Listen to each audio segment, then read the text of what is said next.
So hello guys, अनि washroom पनि व्यवस्था छ अनि एकदमै कम्फर्टेबल एकदमै।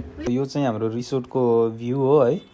सिटिङ एरिया भयो, यो रेस्टुरेन्ट एरिया हो। साग हुन्छ अनि भेजिटेबल मिक्स भेज पाप चाहियो जति मात्रामा चाहियो त्यही हिसाबमा निकाल। सो हेलो गाइज, आज हामी हेर्दैछौँ पोखरा जगदम्ब ट्राभल्स।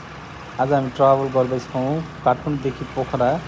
यो 2300 रुपियाँ पर्ने बसमा है। अनि यो चाहिँ डे सिफ्ट अनि नाइट सिफ्ट दुइटै हुनेछ।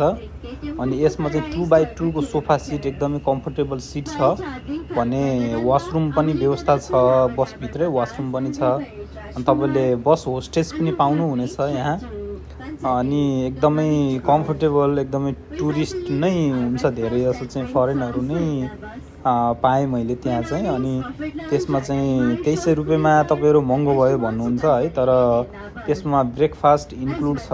अनि तपाईँको कफी हुन्छ, चिया या कफी लिन सक्नुहुन्छ। अनि तपाईँले मिठाईहरू दिन्छ अनि स्न्याक्सहरू दिन्छ। अनि तपाईँलाई लन्च गराउँछ एकदमै राम्रो ठाउँमा, कुरिन्टालमा चाहिँ रिसोर्टमा लन्च गराउँछ। एकदमै राम्रो छ।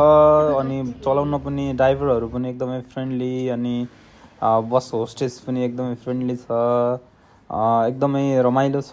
यात्राहरूमा तपाईँले टिभी हेर्न, साउन्ड सिस्टमहरू अनि तपाईँको लन्चहरू एकदमै मजाले खुवाएर लिएर आउँछ होइन। एकदमै राम्रो। यो चाहिँ हाम्रो रिसोर्टको भ्यू हो है। अनि यहाँ चाहिँ एकदमै राम्रो छ। हाइजिनहरू मेन्टेन गरेर खानाहरू बनाएको हुन्छ। त्यो अरू बसहरूमा हामी जान्छौँ, त्यो अर्को ढाबाहरू जस्तोमा कस्तोमा खुवाउँछ होइन। त्यहाँको हाइजिनहरू पनि एकदमै बेकार हुन्छ। तर यसको चाहिँ एकदमै राम्रो छ है। हेर्नु, यो सिटिङ एरिया भयो, यो रेस्टुरेन्ट एरिया हो। अनि यो चाहिँ बुफे लन्च हो, तपाईँले आफै लिन सक्नुहुन्छ। यसमा चाहिँ नुडल्स, राइस, दाल अनि साग हुन्छ अनि भेजिटेबल मिक्स भेज, पापड, सलाद, खुर्सानी, निम्बु अनि फेरि चिकन अनि सबै चिजहरू एकै ठाउँमा एकदमै बुफे तरिकाले दिएको हुन्छ। आफूलाई जति चाहियो, जति मात्रामा चाहियो त्यही हिसाबमा निकाल्न सक्नुहुन्छ होइन। अनि एम्बियन्सहरू पनि एकदमै राम्रो छ रिसोर्टको है। खाना पनि एकदमै राम्रो छ, देख्न सक्नुहुन्छ।